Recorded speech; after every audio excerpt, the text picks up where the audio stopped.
साल 1987, new Mexico, USA. ये वो समय था जब न्यू मैक्सिको की सबसे सख्त जेल पेनिटेंशरी ऑफ न्यू मैक्सिको सैकड़ों खतरनाक क्रिमिनल से भरी हुई थी।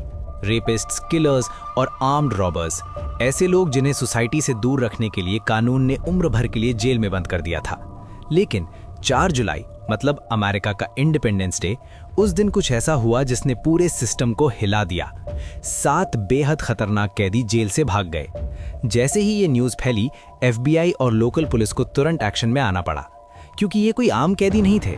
हर एक की हिस्ट्री वायलेंस, रेप या मर्डर से जुड़ी थी। इनका बाहर होना सिर्फ कानून के लिए नहीं, बल्कि आम लोगों के लिए भी सीधा खतरा बन गया था। ये जेल ब्रेक अमेरिका की हिस्ट्री के सबसे खतरनाक केस में से एक था। पुलिस और FBI के सामने ऐसा केस इससे पहले कभी नहीं आया था। लेकिन असली डर उन आम लोगों के लिए था जो इन कैदियों के रास्ते में आ सकते थे। उनके लिए ये एक ऐसा डर था जिसे वे शायद कभी नहीं भूल पाएंगे। सैंटा फे, न्यू मैक्सिको के बाहर बनी इस जेल की नॉर्थ यूनिट एक लेवल 6 सिक्योरिटी फैसिलिटी मानी जाती थी। यहाँ स्टेट के सबसे खतरनाक क्रिमिनल्स को रखा जाता था, हथियारबंद लुटेरे, रेपिस्ट्स और मर्डरर। इन्हीं में से एक था विलियम वेन गिलबर्ट, एक कन्विक्टेड किलर। उसे अपने ब्लॉक में सफाई का काम दिया गया था। लेकिन 4 जुलाई 1987, जो देश के लिए इंडिपेंडेंस डे था, गिलबर्ट के लिए भी फ्रीडम का मौका बन गया। उसने कंट्रोल रूम का दरवाज़ा ज़बरदस्ती खोला और 6 और कैदियों को भी आज़ाद कर दिया। अब सातों एक साथ कंट्रोल रूम में थे, जेल के अंदर सबसे महत्वपूर्ण जगह, जहां से दरवाज़ों से लेकर अलार्म तक सब कंट्रोल होता है। गिलबर्ट के पास एक गन भी थी। इसके बाद उन्होंने इमरजेंसी सीढ़ी से छत तक जाने का रास्ता पकड़ा। साथ में एक गार्ड को हॉस्टेज बना लिया। छत पर पहुंचकर वे ऐसे कोने की तलाश में थे जहां से नीचे कूदकर भाग जा सकें। जैसे ही उन्हें वो पॉइंट मिला जहां छत खत्म होती थी और जेल की फेंस शुरू होती थी, उन्होंने मौका नहीं गंवाया। नीचे उतरते ही उन्होंने गार्ड को एक फेंस से हथकड़ी में बांध दिया और बिना कोई आवाज़ किए अंधेरे में गायब हो गए। थोड़ी देर बाद गार्ड किसी तरह खुद को फ्री करता है और दौड़ता हुआ हेल्प के लिए जाता है। जब जेल अथॉरिटीज़ को इसकी जानकारी मिलती है तो पूरे सिस्टम में हड़कंप मच जाता है। सवाल उठता है, आखिर गिलबर्ट के पास जेल के अंदर गन कैसे पहुंची और उसने सिर्फ 2 मिनट में पूरी यूनिट की सिक्योरिटी कैसे क्रॉस कर ली? इन्वेस्टिगेशन में सामने आता है कि बजट कट्स की वजह से उस टावर में उस वक्त कोई गार्ड नहीं था जिससे छत और आउटर फेंसिंग को प्रॉपरली देखा जा सके। यहाँ तक कि छत पर लगे सिक्योरिटी सेंसर्स भी बंद थे। जेल को तुरंत लॉकडाउन में डाल दिया गया। चारों तरफ सर्च ऑपरेशन शुरू हुआ। सबसे पहले जेल के आसपास का पूरा एरिया स्कैन किया गया। भागे हुए कैदियों को जेल से निकले मुश्किल से 15 मिनट ही हुए थे, इसलिए वार्डन ने तुरंत न्यू मैक्सिको स्टेट पुलिस को कॉल किया। ऑर्डर दिया गया, सारे रोड सील कर दिए जाएं और हर पुलिस ऑफिसर को अलर्ट पर रखा जाए। उस वक्त तक ये भी क्लियर नहीं था कि कुल कितने कैदी भागे हैं, इसलिए गार्ड्स ने इमरजेंसी हेड काउंट शुरू किया। जैसे ही गिनती पूरी हुई, पता चला कि 7 कैदी मिसिंग हैं और ये वही यूनिट थी जहाँ जेल के सबसे खतरनाक क्रिमिनल्स रखे जाते थे। इसके बाद पूरे जेल कॉम्प्लेक्स को चेक किया गया ताकि ये कंफर्म हो सके कि कोई अंदर तो नहीं छिपा है, लेकिन 7 कैदी कहीं नहीं मिले। अब लोकल पुलिस और शेरिफ डिपार्टमेंट्स को इन 7 कैदियों की फोटो और पूरी डिटेल्स भेजी गईं। हर जिले में अलर्ट जारी किया गया कि ये 7 लोग बेहद खतरनाक हैं और पब्लिक को इनसे दूर रहना चाहिए। फॉर्मर लेफ्टिनेंट मार्क रोडोसेविच बताते हैं, हमें एक साथ 3 चीज़ें करनी थीं, एक इन्वेस्टिगेशन प्लान, एक पब्लिक अलर्ट प्लान और एक अरेस्ट ऑपरेशन, और वो भी तुरंत, क्योंकि ज़रा सी देरी बहुत भारी पड़ सकती थी। अगर पुलिस जल्दी एक्शन में नहीं आती तो इसके नतीजे बहुत ही खतरनाक हो सकते थे। जेल सांता फे सिटी से सिर्फ 14 मील दूर थी और उसके आसपास कई रेजिडेंशियल एरियाज थे। ऑफिसर्स को डर था कि ये भागे हुए कैदी अब कुछ भी कर सकते हैं। जेल स्टाफ ने जैसे ही उन 7 भागे हुए कैदियों की पहचान की, तस्वीर और भी डरावनी हो गई। विलियम वेन गिलबर्ट, एक ऐसा इंसान जिसने 4 लोगों की हत्या की थी। उसे पहले मौत की सजा दी गई थी, लेकिन 1986 में जब न्यू मैक्सिको में डेथ पेनल्टी खत्म कर दी गई तो उसकी सजा आजीवन कारावास में बदल दी गई। जेम्स किन्सलो, एक सीरियन रेपिस्ट और किलर, जिसे सिर्फ 22 साल की उम्र में 3 लाइफ सेंटेंसेस मिली थीं। डेविड गैलेगॉस, जो आर्म्ड रॉबरी के जुर्म में सजा काट रहा था। रॉबर्ट डेविस, जो पहले एक पुलिस ऑफिसर था लेकिन बाद में खुद ही बन गया armed robber. John Michael Schmidt, Hector Taurus और माइकल रोमेरो, तीनों ही खतरनाक और वायलेंट क्रिमिनल्स थे जिन्हें लंबी सजाएं दी गई थी। जैसे ही न्यू मैक्सिको स्टेट पुलिस को केस सौंपा गया, हर कोई समझ गया ये कोई मामूली एस्केप नहीं है। डेप्यूटी वार्डन कीथ नॉवर्ड ने साफ कहा, ये सब लाइफ सेंटेंस काट रहे हैं, इनके पास अब खोने को कुछ नहीं है। और अगर ये बाहर हैं आम लोगों के बीच तो हालात बहुत बिगड़ सकते हैं। कैदी को पकड़ने के लिए जो शुरुआती 48 घंटे होते हैं वो सबसे ज्यादा क्रूशल माने जाते हैं। इस समय में पकड़ में न आए तो उनके बाहर निकलने के चांस बहुत बढ़ जाते हैं। जैसे जैसे मिनट घंटों में बदलते गए, सर्च एरिया को बढ़ा दिया गया। अब 10 मील के रेडियस में सर्च ऑपरेशन चलाया जा रहा था। कार्लोस माल्डोनाडो, जो उस वक्त स्टेट पुलिस में क्रिमिनल इन्वेस्टिगेटर थे, बताते हैं, हमने हर एस्केप्ड कैदी की सेल से उनके क्लोथ्स इकट्ठा किए और उन्हें डॉग हैंडलर को दिया। कुत्तों ने उन्हीं कपड़ों की सेंट के बेस पर जेल के चारों तरफ सर्च शुरू कर दी। अब सवाल ये था, क्या ये सातों अभी भी आसपास ही कहीं छिपे हैं या फिर वो शहर से बहुत दूर निकल चुके हैं? पूरी लॉ एनफोर्समेंट टीम पर भारी प्रेशर था। एक ऑफिसर ने कहा, ये मेरे करियर की सबसे इंटेंस और थकाने वाली सर्च ऑपरेशंस में से एक थी। जैसे जैसे वक्त बीतता गया, सर्च ऑपरेशन और तेज होता गया। कुछ टीमें 3 पहिया ATV व्हीकल्स पर इलाके में घूम रही थीं, कुछ ऑफिसर्स घोड़े पर सवार थे। हर तरीका अपनाया जा रहा था ताकि एक एक कैदी को ढूंढा जा सके। स्टेट पुलिस का एक हेलीकॉप्टर भी हवा में था, जिसमें लगा था FLIR कैमरा, यानी फॉरवर्ड लुकिंग इंफ्रारेड। ये एक स्पेशल इंफ्रारेड कैमरा होता है जो जमीन से उठ रही बॉडी हीट को डिटेक्ट कर सकता है। हेलीकॉप्टर और ग्राउंड टीम्स के बीच तालमेल इतना अच्छा था कि अगर कहीं से कोई हलचल या लोकेशन मिलती तो टीम तुरंत एक्शन में आ जाती। जहां भी कोई पॉसिबिलिटी लगती कि कोई कैदी छिपा हो सकता है, वहां टैक्टिकल टीम्स को भेजा गया। वहीं दूसरी टीमें घर घर जाकर तलाशी ले रही थीं। जेल के आसपास के इलाकों में हर दरवाजा खटखटाया जा रहा था। इसी दौरान कुछ टीमें उन टिप्स और कॉल्स को भी फॉलो कर रही थीं जो आम लोगों से मिल रही थीं। जेल के पास कोई अजनबी देखा गया, कोई कहता झाड़ियों में छिपा हुआ लग रहा था। हर कॉल को सीरियसली लिया जा रहा था। कैनाइन यूनिट्स यानी स्पेशली ट्रेन्ड डॉग्स एक ट्रेल पकड़ने में कामयाब हो गए। उन्होंने भागे हुए कैदियों की सेंट को फॉलो किया और ट्रैकिंग करते हुए इंटरस्टेट 25 हाईवे तक पहुंच गए। लेकिन वहीं जाकर ट्रेल अचानक खत्म हो गया। ना कोई गंध, ना कोई निशान। ये पुलिस के लिए एक बैड साइन था। कई ऑफिसर्स को यकीन था, अगर वे जेल के अंदर गन ला सकते हैं तो हो सकता है उन्होंने पहले से गेटअवे व्हीकल का भी इंतजाम किया हो। न्यू मैक्सिको की जमीन पर पैदल भागना आसान नहीं है। रात की ठंड, जहरीले सांप, कांटेदार कैक्टस, ऐसे हालात में कोई ज्यादा दूर पैदल नहीं जा सकता। करेक्शंस डिपार्टमेंट, स्टेट पुलिस और शेरिफ डिपार्टमेंट पहले से रेडी थे। उन्होंने कुछ pre defined road block set किए थे ताकि ऐसे इमरजेंसी में रास्तों को तुरंत बंद किया जा सके। अब पूरे न्यू मैक्सिको से पुलिस ऑफिसर्स को बुलाया गया ताकि हर रोड और हाईवे को ब्लॉक किया जा सके। 2 लेयर की पेरीमीटर बनाई गई, एक inner road block line jail के आसपास और एक आउटर लेयर, ताकि अगर कैदी पहली लाइन पार कर लें तो भी बच ना सके। इस ऑपरेशन में सिर्फ स्टेट पुलिस ही नहीं, Santa Fe City Police, County Sheriff's Department और यहां तक कि ट्राइबल ऑफिसर्स भी शामिल थे। Tesuque, Sandia, Santa Clara tribal forces ने भी मोर्चा संभाला। यहां तक कि उस वक्त New Mexico Law Enforcement Academy में ट्रेनिंग कर रहे कैडेट्स को भी ड्यूटी पर बुला लिया गया। अब पुलिस पर दबाव और बढ़ गया था, क्योंकि अगर ये सातों कैदी रेजिडेंशियल एरियाज में जाकर छिप जाते तो किसी की भी जान खतरे में पड़ सकती थी। सांता फे, न्यू मैक्सिको, जहां 7 कन्विक्टेड क्रिमिनल्स, जिन पर डकैती, बलात्कार और हत्या जैसे संगीन जुर्म थे, एक मैक्सिमम सिक्योरिटी जेल से भाग चुके थे। इनमें सबसे खतरनाक और मास्टरमाइंड माना जा रहा था विलियम गिलबर्ट, एक ऐसा इंसान जिसने 4 लोगों की हत्या की थी और उसे सिर्फ 7 महीने पहले गवर्नर ने मौत की सजा से बदलकर उम्र कैद में बदल दिया था।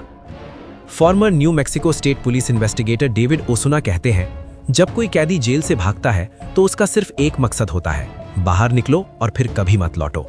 ऐसे लोग पकड़े जाने से बचने के लिए कुछ भी कर सकते हैं, यहां तक कि हत्या भी। अब पुलिस को सिर्फ कैदियों को पकड़ना नहीं था, उन्हें पब्लिक को भी वार्न करना था। हालात इतने सीरियस हो गए थे कि गवर्नर को खुद हस्तक्षेप करना पड़ा। गवर्नर ने नेशनल गार्ड की हेल्प लेने की इजाजत दी और पुलिस को एक सख्त ऑर्डर दिया, अगर जरूरत पड़ी तो गोली चलाने से मत हिचकिचाना। लेकिन अब सर्च ऑपरेशन सिर्फ जंगलों या सड़कों की तलाशी तक सीमित नहीं था। अब बात थी इंटेलिजेंस की, इन कैदियों का बैकग्राउंड, कॉन्टैक्ट्स और बिहेवियर। इन्वेस्टिगेशन एजेंसीज ने हर एक फाइल उठाकर देखनी शुरू की, उनकी segregation reports, phone call records, visitors list, यहां तक कि हर एक कैदी की मूवमेंट हिस्ट्री चेक की गई। किस दिन कौन सी सेल में था, किसके पास गया, किसने क्या भेजा, हर डिटेल को डॉक्यूमेंट किया गया। टारगेट ये था कि सर्च एरिया को मैक्सिमम तक फैलाया जाए, लेकिन इतना नहीं कि सारे रिसोर्सेज बर्बाद हो जाएं और रिजल्ट ना मिले। अब ये एक मैसिव ऑपरेशन बन चुका था। इस केस में FBI भी ऑफिशियली शामिल हो गई थी। Farmer special agent William Branham बताते हैं, अगर इन्वेस्टिगेशन के दौरान कोई भी लीड किसी दूसरे स्टेट से जुड़ती है तो हम वहां FBI एजेंट को 1-2 घंटे में भेज सकते हैं, चाहे वो देश के किसी भी कोने में हो। एजेंट वहां जाकर पूछताछ कर सकता है और एविडेंस कलेक्ट कर सकता है। इस बीच जेल के अंदर स्टेट पुलिस इन्वेस्टिगेटर्स ने बाकी बचे कैदियों से इंटेरोगेशन शुरू किया, लेकिन ये काम बेहद केयरफुली किया जा रहा था, क्योंकि जेल में इंटेरोगेशन करना बाहर की दुनिया से बिल्कुल अलग होता है।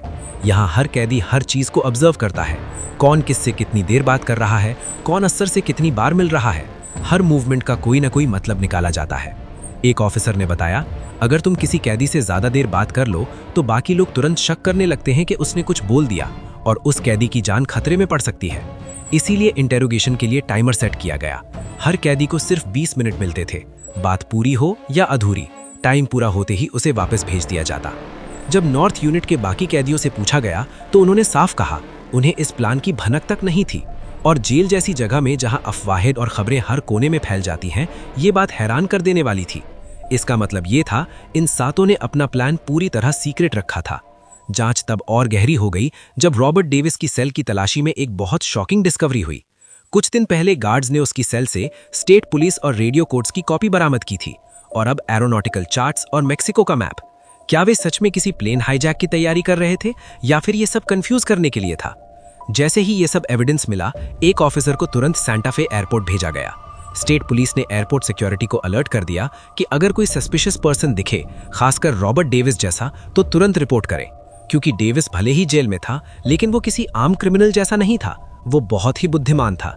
ये कोई मौका देखकर किया गया जेल ब्रेक नहीं था, ये पूरी तरह प्लान्ड और बेहद रिस्की ऑपरेशन था, जिसमें हर कदम पहले से तय था। अब इन्वेस्टिगेशन टीम को आम लोगों की मदद चाहिए थी। उन्होंने सीधे पब्लिक अपील की, अगर आपको इन सातों में से कोई भी दिखे तो ना उन्हें अपने घर में आने दें, ना कोई मदद करें, बस तुरंत पुलिस को कॉल करें। पुलिस ने सभी फरार कैदियों की मग शॉट्स और क्रिमिनल रिकॉर्ड्स प्रेस को जारी कर दिए। लोगों को बताया गया कि ये अपराधी कितने खतरनाक हैं, ताकि कोई भी गलती से इनसे सिंपैथी न दिखाए। अब जनता ही पुलिस की आंखें और कान बन चुकी थी। टीवी पर इन सातों कैदियों की डिटेल्ड स्टोरीज चलने लगी। हर चैनल, हर न्यूज़पेपर, हर रेडियो स्टेशन पर सिर्फ एक ही खबर थी, 7 कैदी जेल से फरार और अब हमारे बीच कहीं छिपे हैं। पुलिस की हॉटलाइंस पर हजारों कॉल्स आने लगी। सांता फे और उसके 40 मील के दायरे में जहां भी कुछ अजीब या संदिग्ध दिखा, लोग तुरंत रिपोर्ट करने लगे। इन्वेस्टिगेटर्स हर एक टिप को वेरीफाई कर रहे थे और साथ ही हर उस रास्ते को ब्लॉक कर रहे थे जहां से कोई कैदी स्टेट से बाहर निकल सकता था। सांता फे को पूरी तरह लॉकडाउन कर दिया गया था। गवर्नर से लेकर आम नागरिक तक पूरा स्टेट इस घटना से डरा हुआ था। हर घर में एक ही डर बैठ गया था कि कहीं कोई रात में दरवाजा ना तोड़ दे, कहीं कोई फैमिली को नुकसान ना पहुंचा दे। ऑफिशियल्स का मानना था कि ये सातों अब भी सांता फे के आसपास ही हैं और अभी तक पुलिस की बनाई गई पेरिमीटर को पार नहीं कर पाए हैं। 2 दिन बाद एक लोकल होम ओनर ने पुलिस को रिपोर्ट दी कि उसके घर में ब्रेक इन हुआ है। जैसे ही पुलिस वहां पहुंची, उन्हें एक जेल जंपसूट मिला। इस एक सुराग से साफ हो गया, या तो सारे कैदी या फिर कम से कम कुछ अब भी सांता फे के आसपास ही छिपे हुए हैं। उसी दिन जेल से सिर्फ 2 मील दूर एक लोकल रेस ट्रैक पर एक सिक्योरिटी गार्ड ड्यूटी पर था। वो जैसे ही ट्रैक का राउंड ले रहा था, उसे एक आदमी वहां घूमता हुआ दिखा। वो चिल्लाया, अरे रुको, तुम कौन हो, यहाँ क्या कर रहे हो? वो आदमी चौंक गया और फिर जो हुआ, उसने इस पूरे केस को एक नई दिशा दे दी। थोड़ी ही देर की बातचीत में गार्ड को अंदाजा हो गया ये उन्हीं 7 भागे हुए कैदियों में से एक हो सकता है। उसने तुरंत उसे हैंडकफ किया और लोकल पुलिस को कॉल कर दिया। न्यू मैक्सिको स्टेट पुलिस ने पहचान की, हेक्टर टॉरेस, वही नाम जो फरार कैदियों की लिस्ट में था। अब जब एक कैदी पकड़ा गया था तो उम्मीद थी कि बाकी भी आसपास ही होंगे। फौरन एक स्वॉट टीम को रेस ट्रैक पर भेजा गया। अगर बाकी कैदी भी वहीं कहीं छिपे हैं तो अब वे चारों तरफ से घेर लिए गए। लेकिन अफसोस, रेस ट्रैक की पूरी तलाशी के बाद भी बाकी 6 कैदियों का कोई सुराग नहीं मिला। अब पुलिस के पास एक ही उम्मीद थी, Hector Torres. Former lieutenant Mark Radosevich बताते हैं, जब हमने उससे पूछताछ की तो उसने कहा वो बस चलता रहा घंटों तक। उसे पता ही नहीं था कि वो कहाँ जा रहा है। थकते थकते वो इतना टूट चुका था कि आखिर में वापस उसी जेल के पास पहुंच गया जहां से भागा था।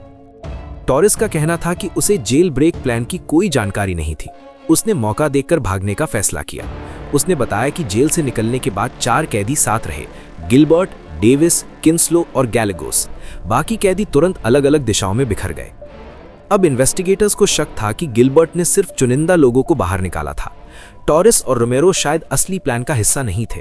वो बस उस वक्त वहां मौजूद थे और मौका मिलते ही भाग लिए। गिलबर्ट, डेविस, किंसलो और गैलेगोस, ये चारों जेल ब्रेक के असली मास्टरमाइंड थे।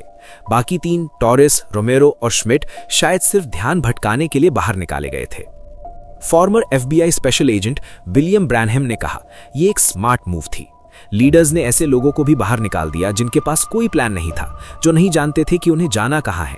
इसका मतलब था कि पुलिस का ध्यान बटेगा और वे असली मास्टरमाइंड तक देर से पहुंचेंगे। 3 दिन बीत चुके थे।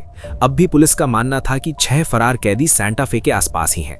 उनके नाम थे माइकल रोमेरो, एक हथियारबंद डकैत, जॉन श्मिट, एक हिंसक अपराधी, विलियम गिलबर्ट, 4 कत्ल कर चुका मुजरिम, रॉबर्ट डेविस, एक पूर्व पुलिसकर्मी और लुटेरा, जेम्स किंसलो, एक सीरियल रेपिस्ट, डेविड गैलेगोस, एक कुख्यात हथियारबंद अपराधी। इन 6 में से कोई भी आम लोगों के लिए सीधा सीधा खतरा बन सकता था। पुलिस को अब पूरा यकीन था, ये लोग घर तोड़ने, लूट करने और किसी भी हद तक जाने को तैयार हैं। उन्हें चाहिए था खाना, रहने की जगह और ट्रांसपोर्ट, ताकि वे इलाके से बाहर निकल सकें। 7 जुलाई यानी जेल ब्रेक के 3 दिन बाद सैंटा फे के एक उपनगर से कॉल आती है। एक लड़की अपने छोटे कजिन की देखभाल कर रही थी। उसे लगा कोई अजनबी उसके घर की तरफ बढ़ रहा है। सैंटा फे पहले से ही डर के साए में जी रहा था और इस लड़की को भी वही डर महसूस हुआ। उसने तुरंत पुलिस को कॉल किया और बताया कि कोई सस्पिशियस पर्सन उसके घर की तरफ आ रहा है। पुलिस तुरंत रवाना हुई, लेकिन जब तक वे पहुंचे वो सिर्फ एक ब्रेड पैकेट लेकर चला गया था। ना कोई हमला, ना तोड़फोड़, बस एक ब्रेड। लेकिन ये छोटी सी घटना भी एक बड़े डर की पुष्टि थी। अब पुलिस ने लड़की से पूछा, क्या वो उस आदमी को पहचान सकती है? उस लड़की ने बिना झिझक के उस शख्स की पहचान की, डेविड गैलेगोस, जेल से भागा हुआ एक खतरनाक अपराधी। अब जब यह साफ हो गया कि गैलेगोस अब भी सैंटा फे के आसपास है, तो पुलिस ने तुरंत एक्शन लिया। स्वॉट टीम्स को पूरे एरिया में तैनात कर दिया गया। हर घर, हर कोने की तलाशी ली गई। कम से कम 1 मील के रेडियस में कोई भी घर छोड़ा नहीं गया। लेकिन गैलेगोस और बाकी एस्केप्ड कैदी कहीं नहीं मिले। इस कॉल ने एक चीज तो साफ कर दी थी, अब कैदी अपने क्लोथ्स और आइडेंटिटी बदल रहे थे। उनका मकसद था भीड़ में खुद को छुपा लेना, ताकि कोई उन्हें पहचान ना सके। शायद वे किसी रेस्टोरेंट में चले जाएं या फिर सिटी से बाहर निकलने की कोशिश करें। अगले ही दिन सैंटा फे से करीब 85 मील दूर एक और संदिग्ध गतिविधि देखी गई। एक हाईवे पेट्रोल ऑफिसर ने एक फ्लैट बेड ट्रक देखा जिसके पीछे कुछ अजीब लग रहा था। ऑफिसर ने ट्रक को रुकवाया और जब पीछे जाकर चेक किया तो वहां एक आदमी छिपा हुआ था। धीरे धीरे नीचे आओ, हाथ ऊपर रखो, नीचे बैठो। ये पूरा सीन कैमरा में रिकॉर्ड हुआ और ऑफिसर की अलर्टनेस की वजह से एक और कैदी पकड़ा गया। इस बार पुलिस की गिरफ्त में था रॉबर्ट डेविस, एक फॉर्मर पुलिस ऑफिसर जो अब बन चुका था armed robber. New Mexico State police ने तुरंत उससे पूछताछ शुरू की और फिर डेविस ने इस पूरे केस की परतें खोल दी। डेविस इस केस को सुलझाने में एक टर्निंग पॉइंट साबित हुआ। उसने बताया कि यह पूरा प्लान कब शुरू हुआ, किसने क्या रोल निभाया और अब बाकी बचे कैदी कहां छिपे हो सकते हैं। डेविस के मुताबिक गिलबर्ट, किंसलो और गैलेगोस अब भी साथ थे और जैसा पुलिस पहले से शक कर रही थी, डेविड गैलेगोस का एक रिलेटिव उनकी मदद कर रहा था। प्लान कुछ ऐसा था, पहले उन्हें सैंटा फे के एक स्टोरेज यूनिट में छिपाया जाएगा जब तक कि रोड ब्लॉक्स हटाए नहीं जाते। फिर वही रिलेटिव उन्हें अल्बुकर्क ले जाएगा और वहां से तीनों मिलकर कैलिफोर्निया भागने की तैयारी कर रहे थे।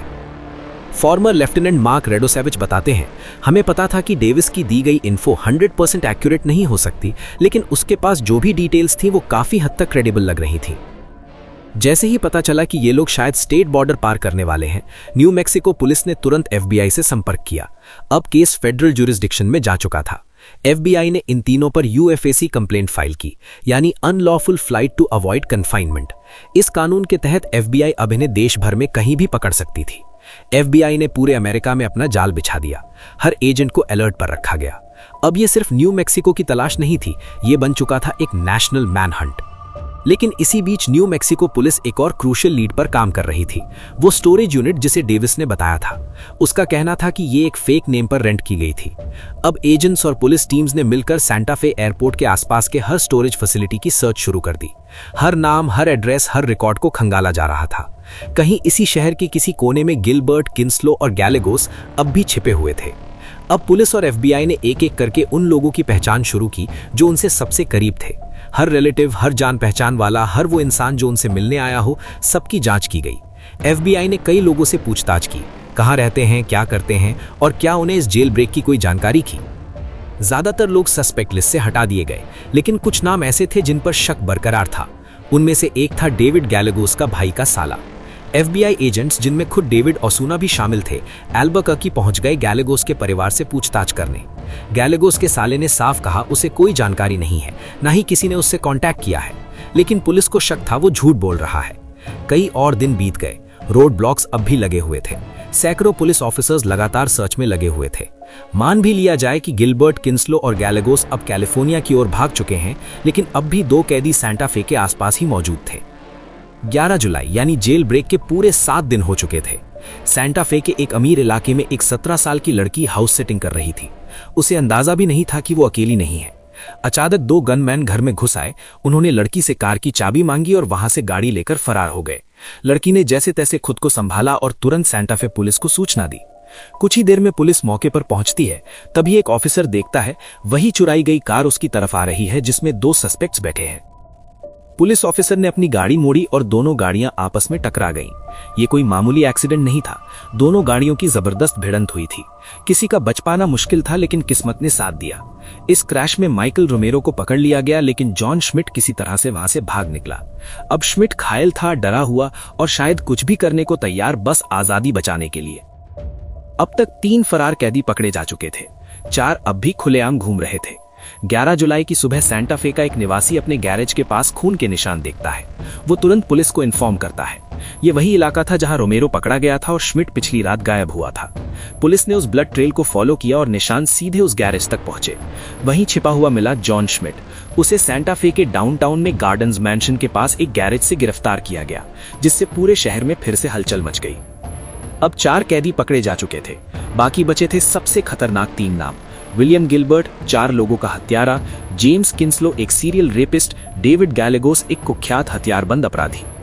लेकिन अब इस जेल ब्रेक को 3 हफ्ते बीत चुके थे और पुलिस के पास ना वक्त बचा था ना बजट। रोड ब्लॉक्स बनाए रखना, सैकड़ों पुलिस ऑफिसर्स को ड्यूटी पर तैनात रखना, सब पर हैवी खर्च हो रहा था। आखिर एक बड़ा फैसला लिया गया।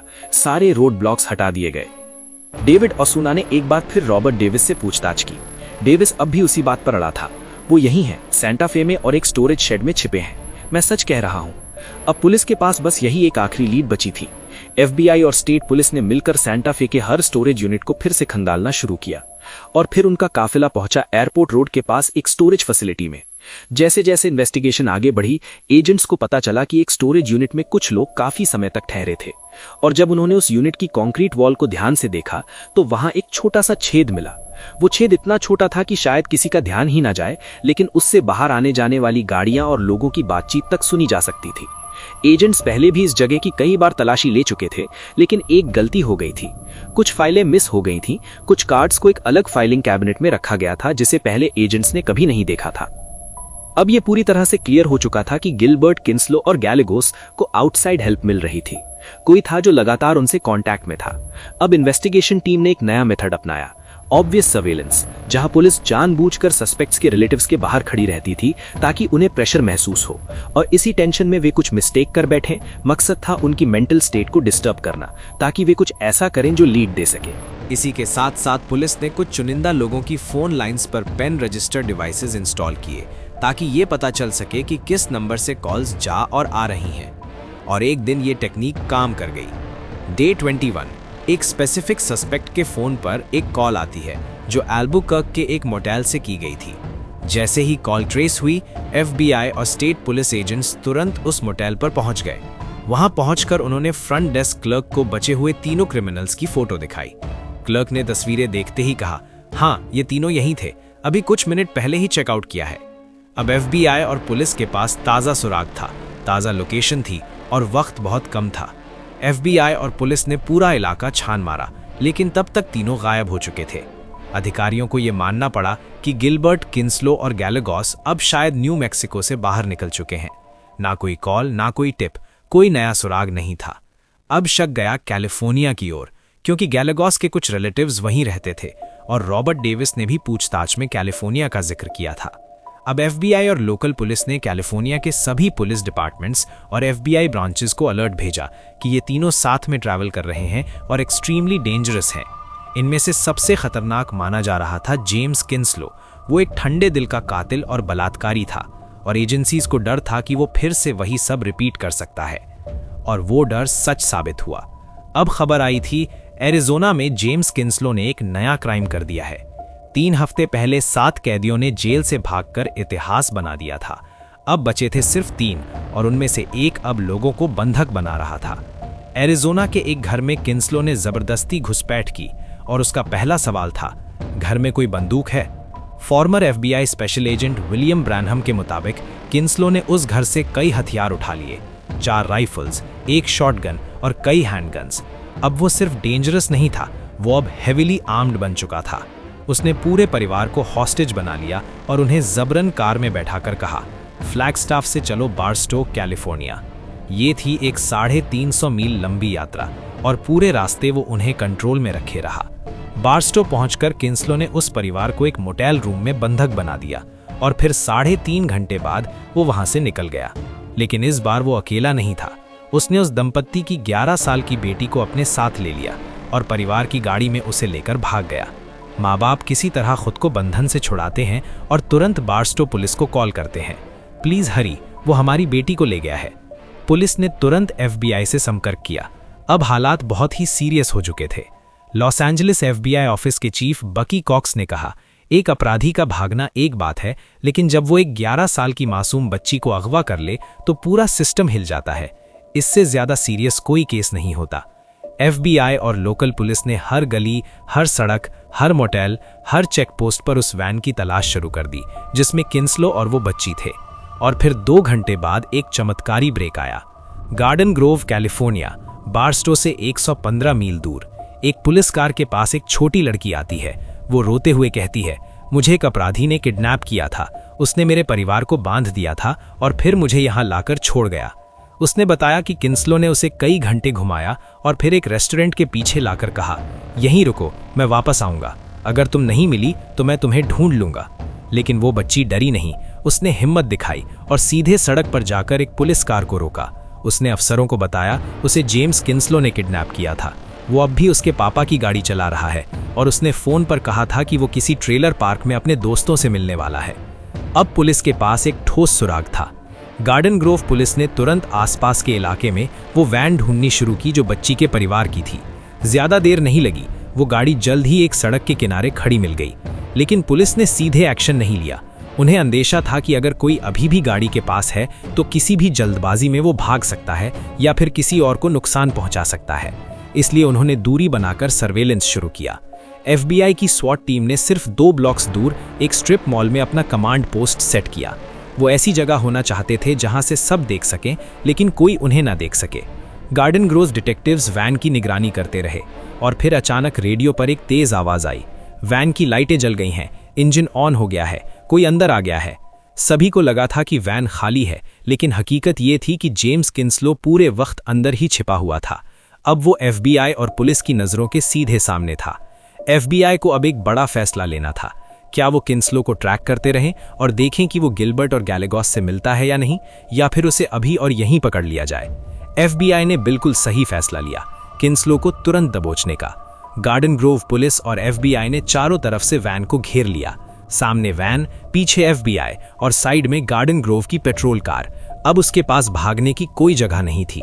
किंसलो के पास हथियार थे और वो एक बेरहम अपराधी था, इसलिए डर था कि वो आखिरी वक्त में फायरिंग कर सकता है। लेकिन जेम्स किंसलो ने आखिरकार हार मान ली। All right, I surrender. उसे तुरंत हथकड़ी लगाई गई। FBI और पुलिस ने वैन की तलाशी ली और जो मिला उसने सबको हिला के रख दिया। फॉर्मर LA FBI चीफ बकी कॉक्स बताते हैं, ड्राइवर सीट के ठीक नीचे एक 357 रिवॉल्वर रखी थी। अगर वो चाहता तो 1 सेकंड में किसी की जान जा सकती थी।